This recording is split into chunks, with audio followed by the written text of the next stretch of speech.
are these not the coolest shoes ever? I got these from Jazda, this guy over in Ireland who makes a whole bunch of cool car related stuff. And he even shot a video for me. Sam, thanks for the order. I hope you like the beat shoes. I genuinely look forward to all your videos, I have to say, and I'm dying to see how that electric beat turns out. So keep up the good work. So awesome. Zebra print the world. Anyway. It's been a while since I've updated you guys on my electric Honda Beat project. In the last couple episodes, I talked about the plan, and a lot of that has changed. Pretty much the whole mounting idea is completely different. So yeah, let's start from the beginning. So the original layout was like this, just run it like a motorcycle. Chain drive with the rear sprocket bolted straight to the diff. I knew this would work because I had seen the setup in person. This guy I met back in autocross days named Bryan built his own race car and he's running the same setup on that. It's got a Honda motorcycle engine and it sounds insane.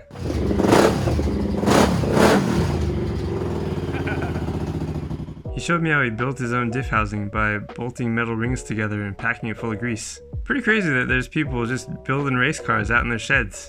Anyway, this was a huge inspiration for my beat because the idea is working and look how cool this car is.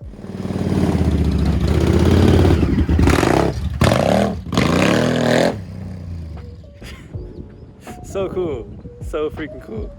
If you want to see more about this car, let me know and I'll talk to Bryan and see if we can make a video about it. So yeah, I was convinced this was the way to go. So I ordered a Honda Beat LSD from Cusco in Japan. That way I didn't have to make custom axles. And my buddy Julian took measurements and modeled up a housing for it to eventually be CNC'd. I 3D printed it just to make sure it fit, and it's spot on.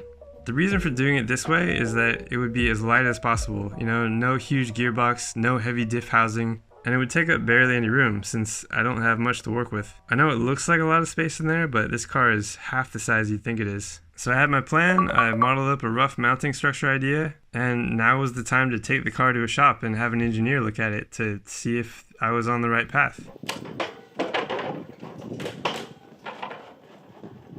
This is my first time towing a car with our Tesla and it worked out great. I mean, it absolutely killed our range and we had to stop and charge, but I was still impressed. How cool is it that you can watch your car as you're driving?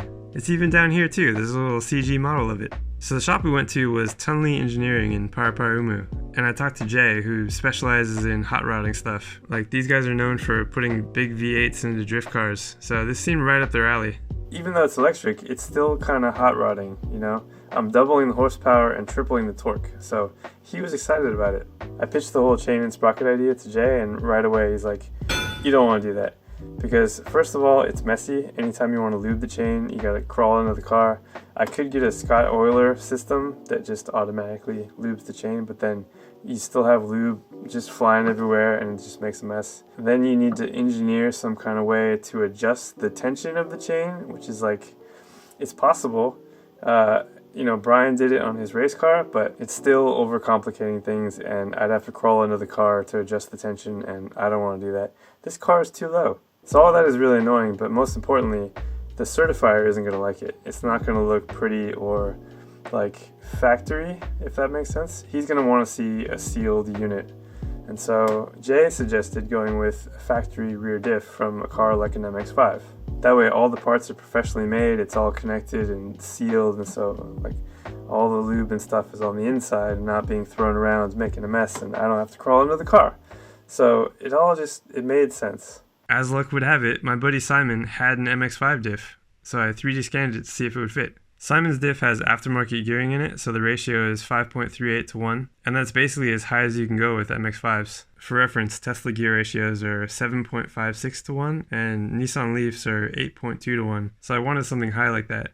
With this car, I don't really care about top speed, it's more about acceleration, and this kind of gearing should in theory get me that. Okay, so starting over, put the diff where the diff goes, and it fits perfectly. Seriously, it blows my mind how well it fits in there. It's gonna need custom axles, but whatever, that's part of it. Everything's gonna be custom from now on. So then, if we take the sprocket off the motor and rotate it sideways, then we put a coupler on it so it attaches directly to the diff. Everything's sealed, it looks factory, there's barely any maintenance, no chain lube getting all over the place. The only problem here is, there's no space for the battery, right? Or is there?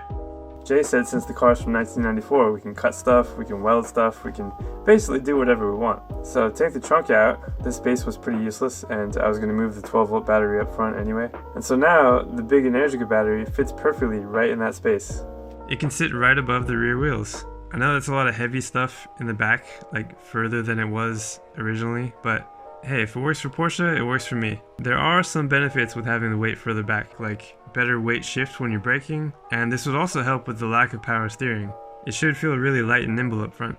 Or understeer into a wall, I don't know, we'll see. I'll still put the controller, the radiator, and the charger as close to the middle as possible, and the 12-volt battery probably up front. This is not at all the layout I had in mind, but I actually like it a lot. There's a really good quote that says, "Stay committed to your decisions, but stay flexible in your approach."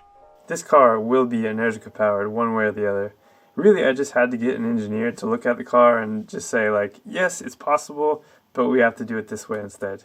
Okay, before dropping the car off at the shop, I wanted to take care of a few things to get it ready. Up front, as you can see, there's a lot of surface rust all over the place, and most of this happened just being parked outside for a few years. We live right by the coast, so all that salty sea air just eats away at everything. Seems like even plastic rusts in New Zealand. See, I'm not joking. So I got this bristle tip thing for my drill, and it's been perfect for removing paint and rust without messing with the metal too much. In some places you can see the rust under the paint. Hit that with the drill and yep, rust. I want to keep this car a long time, so all this is good preventative maintenance, just to give it a fighting chance out in the elements, because it's not going to live in the garage forever.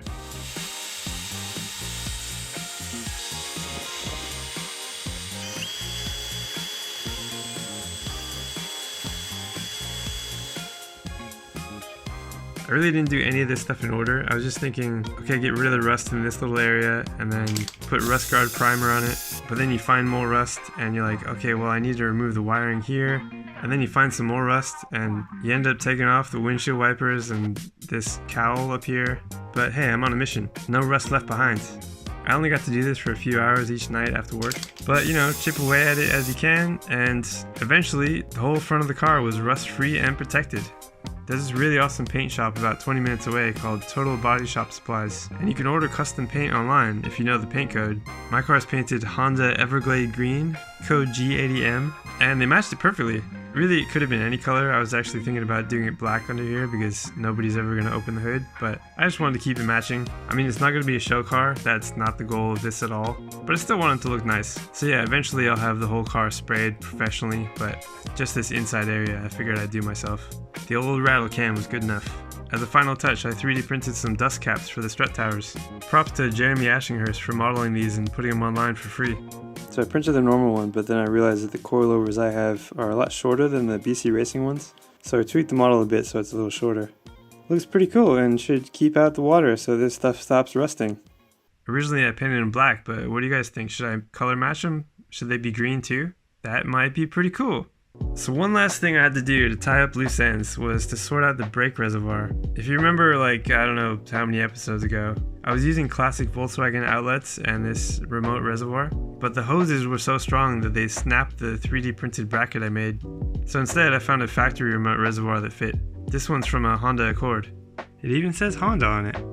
Way more secure, it's actually designed to fit, and I think that's the lesson I'm learning here. Don't try and make custom stuff that already exists. Just find what's best and retrofit it. Unless you're an engineer, then go for it. What do I know? And then this guy up here with the hose that goes down like that, I think. Yeah, that'll probably work. I'll sort this out later. So that's it. Less rust in the car, new paint, new brake reservoir setup, which I still have to finish, and a new mounting idea for all the Energica bits, which may or may not change. Maybe the motor is going to go up front with the drive shaft all the way to the back. I don't know what's going to happen, but in the next episode, everything gets mounted in the car, I promise, after over a year and 13 episodes. So, thanks for watching, and I'll see you guys next time.